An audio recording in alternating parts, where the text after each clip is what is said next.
Hello world and to everyone, mga kababayan ko, kumusta po ang lahat? Awat loobin ng Diyos na nasa mabuti po tayong kalagayan. Welcome to Filipino TV. Ito po yung kalagayan natin sa Lingayen Baywalk. At nabigla po kami dahil ito na po yung kalagayan niya. Wala na po yung dati na mga halaman, pero yung basura nagkalat. Hanggang ngayon po, itong araw na to, mag-end of the December na of 2025.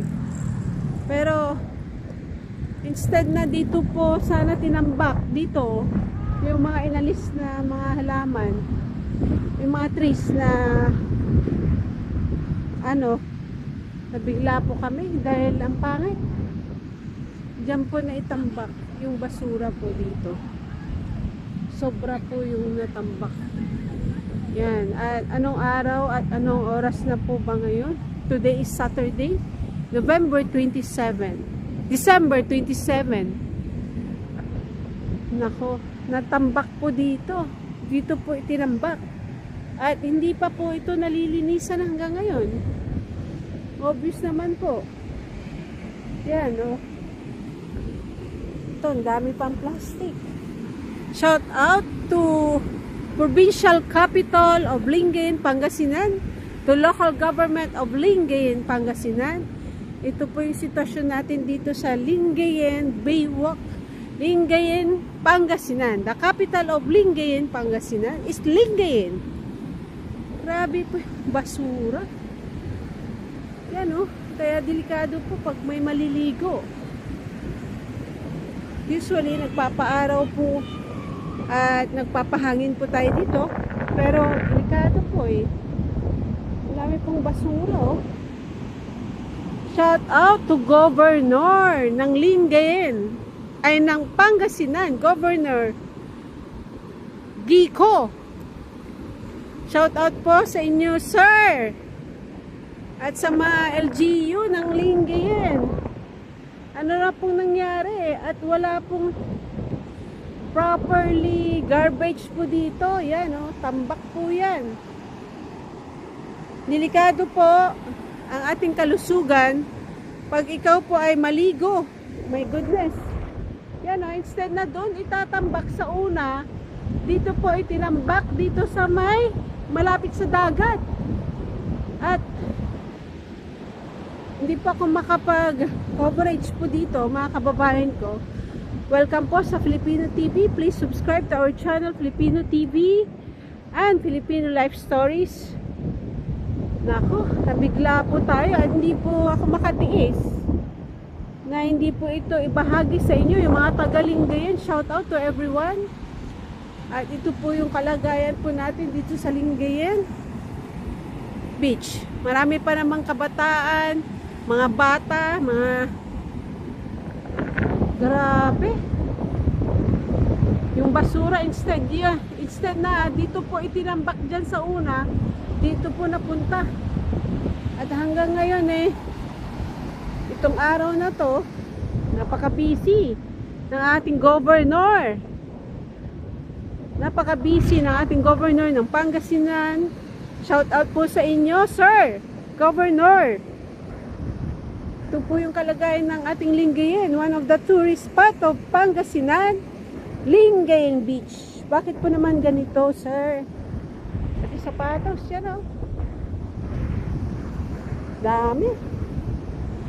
Wala pa naman kaming dalang sako. Siyempre, magbo-volunteer po tayo dahil sa atin po itong Pangasinan. At tayo po isa sa taxpayer at registered voter po tayo. Ito, nakakagalit, nakakasama ng loob. Hanggang dun pa yung basura. Huwag po tayong maligo sa dagat sa ngayon. Kailangan po ng cleansing ito. Yan o, toxic. Ito, dami pa. Ayan. Hanggang dun pa ang basura. Basura Pamor. Gusto na iba. Ano ba to? Sino ba isa-shoutout po natin dito mga kababayan ko? Ano po ang masasabi nyo dito mga kababayan ko? Maging bahagi po kayo. Mag-comment and share po tayo. Yan o. Basura. Basura Pamor. Yan. Mga lata. Naku. Ay. Yan o. Daming lata. Grabe. Instead na magpahingin sana ako. Ito yun. Wala po akong dalang sako. Sako man lang. Yan o. Yung mga empleyado po natin ng Lingayen. Sa LGU, ano pong ginagawa po natin? Nako, sa totoo lamang sa panahon po nung last administration, may schedule po ang mga empleyado ng Kapitolyo na naglilinis po ng ating dagat. At ang ating dagat po ay, tingnan nyo naman. O ngayon, pag nilipad na, andyan na yung dumi sa dagat na galing dito. Mga sako yan. Ay, nako, grabe to. Sobrang kadumihan. Yung mga nandun na nakikita nyo, yung mga ilaw doon, yun yung mga restaurant, mga video okihan, yan. At nandun pa yung mga basura, tignan nyo naman, oh.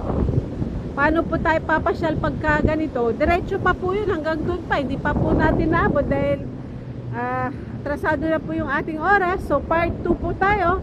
At maging ano po tayo, tagali rito sa Pangasinan. Ay, nakakagalit. Shout out sa lahat ng government, official, at tayo din na bilang Pilipino dito sa Lingayen, residente, magtulong-tulong na lamang po tayo na pagpulot ng ating basura. Marami po dito na mapapakinabangan pa yung mga plastic na i-recycle po natin. Magtulungan na lamang po.